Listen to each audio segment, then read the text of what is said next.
ان اللہ یامرکم، اللہ تمہیں حکم دیتا ہے. سن لیجیے آخر پہ جا کے فرمایا کہ نعما یعظکم بہ،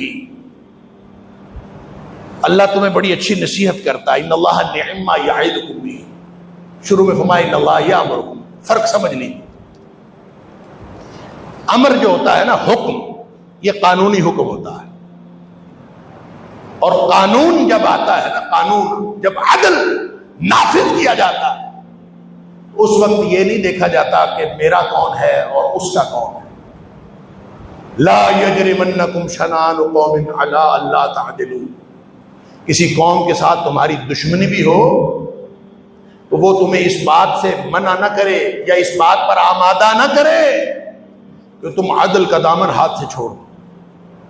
دشمن قوم ہو، دشمن لوگ ہو، دشمن فرد ہو، عدل کا دامن ہاتھ سے نہ چھوڑو.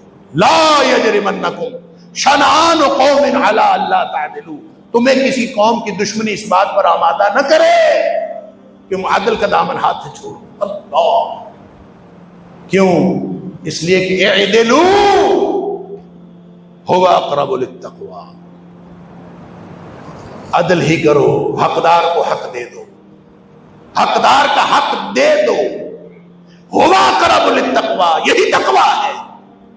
تقوی صرف داڑھی رکھ لینا نہیں ہے، تقوی صرف تہجد پڑھ لینا نہیں ہے، تقوی حقدار کو حق دینا ہے. اور اگر کوئی شخص حقدار کو حق نہیں دیتا تو وہ تقوی کے قریب کوئی نہیں. اصل پورا نظام ہی کائنات کا اسی پر چلتا. امام شافعی علیہ الرحمہ نے تو یہ کہا تھا نا کہ اگر اللہ تعالیٰ 114 صورتیں نہ نازل کرتا، بس ایک صورت نازل کر دیتا.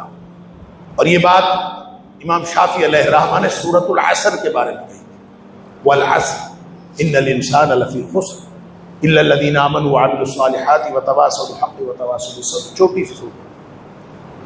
امام شافعی علیہ الرحمہ نے اس صورت کے معانی کی جامعیت کے بارے میں اشارہ کیا تھا کہ یہ اتنی جامع صورت ہے کہ اگر اللہ تعالیٰ باقی 113 صورتیں نہ بھی نازل کرتا، صرف ایک صورت یہ نازل کر دیتا اور لوگ اسی صورت کو پڑھ کر اس پر عمل کر لیتے، تو انسانوں کی کامیابی، ہدایت اور کامیابی کے لیے یہی ایک صورت کافی ہے.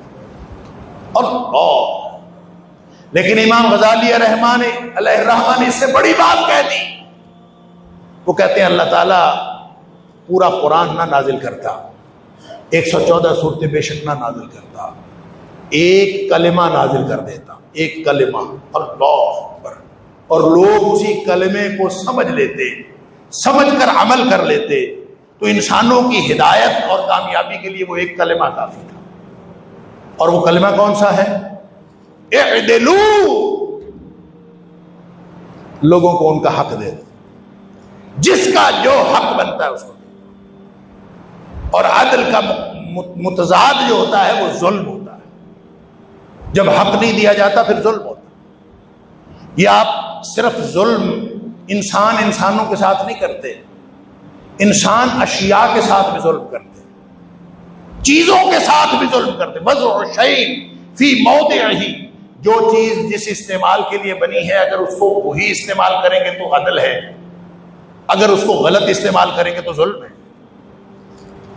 یہ اشیاء کے اندر بھی ظلم اور عدل ہے. اعدلوا، اشیاء کے استعمال میں بھی عدل کرو. باہمی معاملات، یہ زبان اللہ نے دی ہے نا، زبان اللہ نے اپنا ذکر کرنے کے لیے، گالیاں بکنے کے لیے نہیں دی، دوسروں کو برا بھلا کہنے کے لیے نہیں دی، تانے دینے کے لیے، چغلیاں لگانے کے لیے، غیبتیں کرنے کے لیے نہیں دی. یہ اللہ نے اپنے ذکر کے لیے دی ہے.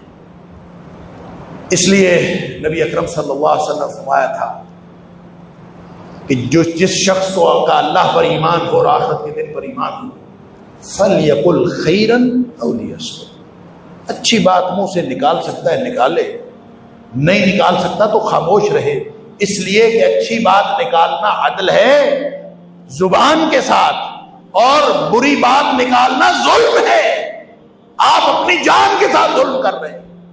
اللہ حاضر القیاس، جو چیز اللہ نے جس مقصد کے لیے دی ہے آپ اس کو استعمال کریں گے یہ عدل ہے، اور جو چیز آپ استعمال کریں گے اس کے خلاف یہ ظلم ہے۔